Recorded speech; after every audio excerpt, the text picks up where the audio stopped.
నమస్తే. ఇన్నాళ్ళు నన్ను సపోర్ట్ చేస్తూ, ఎంకరేజ్ చేస్తూ మీ ప్రేమను నాకు అందిస్తున్న ప్రతి ఒక్కరికి కృతజ్ఞతలు. అలాగే ఈ వీడియో కూడా ఖచ్చితంగా మీకు ఉపయోగపడుతుంది. లైక్, షేర్ అండ్ సబ్స్క్రైబ్ చేసి మీ సపోర్ట్‌ని నాకు అందించండి. అలాగే ఈ వీడియో పట్ల మీకున్న అభిప్రాయాన్ని కామెంట్ సెక్షన్‌లో కామెంట్ చేసి తెలియజేయండి. ఇప్పుడు వీడియోని చూద్దాం.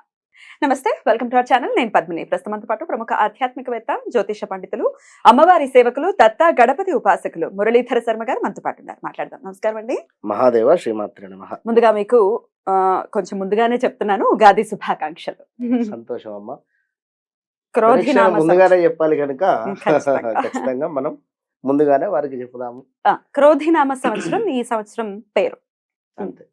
క్రోధి కొంచెం భయానకంగా అనిపిస్తోంది. మరి ఆ నామాన్ని ఏమైనా అది సార్థకం చేసుకుంటుందా? భయపడాల్సిన అవసరం లేదా?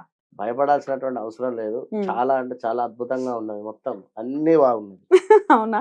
అన్ని ఎలా బాగుంటాయి? కొన్ని బాగుంటాయి, కొన్ని బాగోవు కదా. బాగా లేవు. ఒకటి బాగా లేదనుకుంటే మరొకటి బాగుంటుంది. అంటే ఏది రాశి అని కాదు, వారికి మన నడిచేటువంటి పరిస్థితులలో ఏదో ఒక మైనస్ జరుగుతుందంటే మరొక ప్లస్ జరగడము. ఎందుకంటే గత 2 సంవత్సరాలు అవుతుంది గురువు మారక. మాక్సిమం సంవత్సరం మీద 8-10 నెలలు అయిందమ్మా. ఎందుకు అంటే ఇటు వక్రం వచ్చి ఒక 3 నెలలు ఉండిపోయింది. అదొకటి. కనుక మాక్సిమం ఒక 1.5 year అబౌవ్ అయిందంటే ఈ 1.5 year లో ఎంతమంది స్ట్రక్ అయిపోయి ఉన్నారో వారందరికీ కూడా ఇప్పుడు రిలీజ్ అంటే రైట్. అయితే ఇప్పుడు ఒకసారి గ్రహస్థితిని చెప్పేసుకుందాము, దాని తర్వాత రాశి ఫలాల్లోకి వెళ్దాం. తప్పకుండా చెప్పండి. మనకు ఏప్రిల్ 9వ తారీఖు నాడు అమావాస్య, అటు పిమ్మట క్రోధినామ సంవత్సరం మొదలవుతూ ఉన్నది కనుక ఒక 10-15 రోజులు 20 రోజుల తర్వాతనే గురుగ్రహము ప్రజెంట్ మాత్రము మేషంలో ఉన్నాడు. ఇక్కడ నుండి వృషభానికి షిఫ్ట్ అయ్యేటువంటి పరిస్థితి. కరెక్ట్ గా కూడా మే 1 నుండి 2వ తారీఖు ఆ ప్రాంతంలోనే వెళ్ళిపోతున్నాడు. అయినప్పటికీ కూడా మనకు ఏప్రిల్ నుండే రిజల్ట్ ఇవ్వడం స్టార్ట్ అవుతుంది. ఏప్రిల్ 2nd వీక్ నుండే. కనుక గురుగ్రహం వచ్చేసి మనకు ఇక్కడ మేషానికి అంటే 2వ స్థానంలో, ఇలా ప్రతి గ్రహానికి మనం దాన్ని చూద్దాం. ఇక శని భగవానుడు అంటే ఇప్పట్లో మారేది లేదు. శని భగవానుడు ఇప్పట్లో మారేది లేదు, కానీ వక్రం తిరిగేది ఉంది. మళ్ళీ వక్రం తిరిగేది ఉంది. అప్పుడు ధనస్సు రాశి వారికి మరలా మకర రాశి వారికి ఇబ్బందులు ఉన్నాయి. ఎలాగో మకర రాశి వాళ్ళు ఏళ్ళనాటిసంలోనే ఉన్నారుగా. అయినా వక్ర చూప లేకపోతే వక్ర గతి కూడా ఉందా? సంపూర్ణ వక్ర దృష్టి మాత్రం. వక్రం తిరగడము అంటే కంప్లీట్ గా వెనక్కి రాడు కానీ వక్రం. అప్పుడు ధనస్సు రాశి వారికి, అదే విధంగా మకరానికి, ఇక రాహుకేతువులు అంటే ఇప్పట్లో వారిని వారు కదిలేటువంటి పరిస్థితి లేదు కనుక అవి ఇచ్చేటువంటి రిజల్ట్స్ కొన్ని గ్రహాలకు, రాశులకు ఏ విధంగా ఉంటుంది అనేటువంటి విషయం చూసుకుందాము.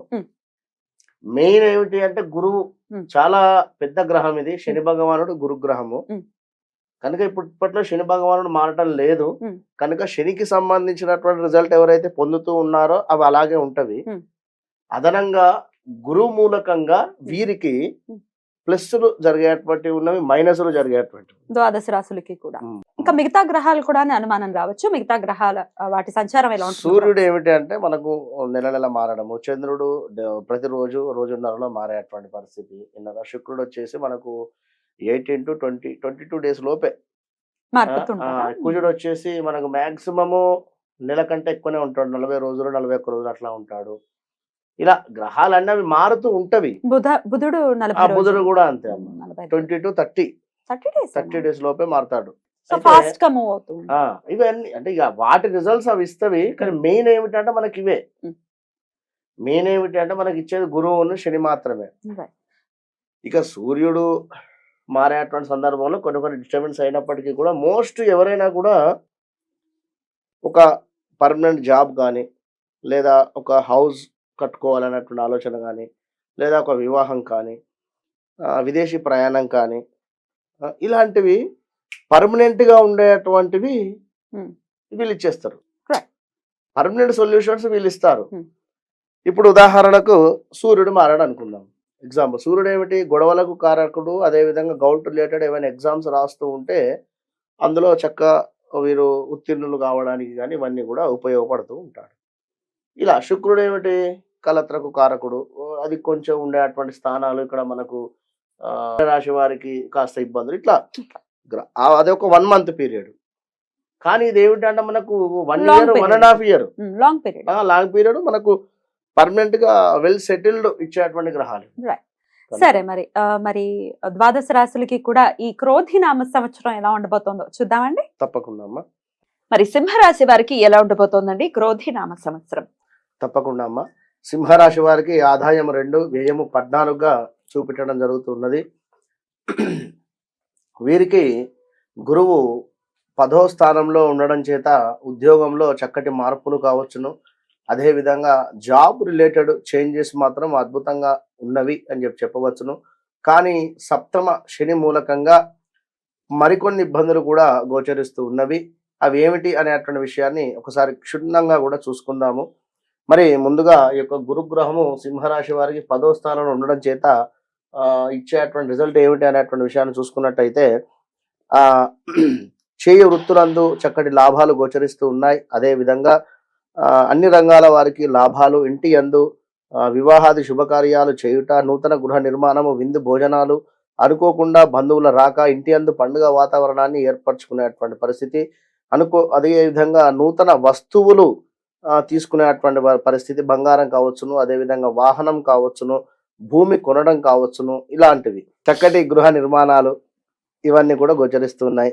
సమాజంలో మీకుండేటువంటి గౌరవం అద్భుతంగా ఉండేటువంటి పరిస్థితి.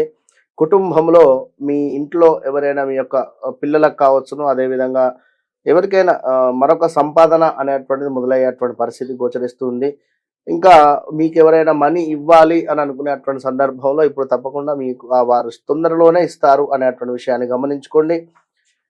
విద్యార్థులకు ప్రథమ శ్రేణిలో ఉత్తీర్ణత, మంచి ర్యాంకు, అదేవిధంగా పై చదువులకు విదేశాలకు వెళ్ళడము ఇవన్నీ కూడా గోచరిస్తూ ఉన్నాయి. ఉద్యోగాలు, ప్రమోషన్లు, నూతన పనులు ప్రారంభించుట, అనుకున్న పనులు అన్నీ కూడా విజయవంతంగా పూర్తవడము, ఉద్యోగ మార్పులు, మెడిసిన్, ఇంజనీరింగ్ వాళ్ళకు కొన్ని చిక్కులు మాత్రం గోచరిస్తూ ఉన్నాయి. ఇంకా బ్యాంకు రుణాలు ఏవైతే ఉన్నాయో అవి రావడం కావచ్చును, నూతన పనులు ప్రారంభించుట, అనుకున్న పనులు ఏవైనా కూడా, డాక్టర్లకు మంచి పేరు రావడము, అదేవిధంగా గతంలో నిలిచిన పనులు ఏవైతే ఉన్నాయో అవి తప్పకుండా కూడా ఇప్పుడు ఈ సంవత్సరంలో పూర్తయ్యేటువంటి పరిస్థితి. మీకు కావాల్సిన ధనము రావడానికి అనేక మార్గాలు కూడా మీరు ఎన్నుకుంటారు. అన్ని మార్గాలలో కూడా తప్పకుండా మీకు ధనం అనేటువంటిది కలిసి వస్తూనే ఉంటుంది.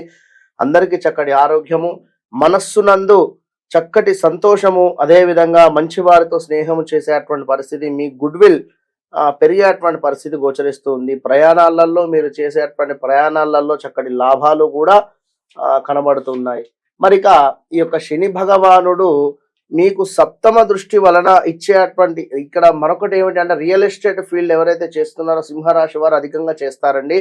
రియల్ ఎస్టేట్ ఫీల్డ్, ఈ రియల్ ఎస్టేట్ రంగంలో ఉండేటువంటి వారికి అద్భుతంగా ఉంది అనేటువంటి విషయాన్ని గమనించుకోండి. శని వలన ఇక్కడ ఏదో ఒక రకమైనటువంటి టెన్షను, అదేవిధంగా ఉద్యోగాలలో కాస్త ఇబ్బందులు, ఉద్యోగులు రోజువారీ ప్రయాణంలో జాగ్రత్త, ఒక 20-30 కిలోమీటర్లు ప్రయాణం చేసేటువంటి సందర్భాలలో కాస్త జాగ్రత్తగా ఉండండి.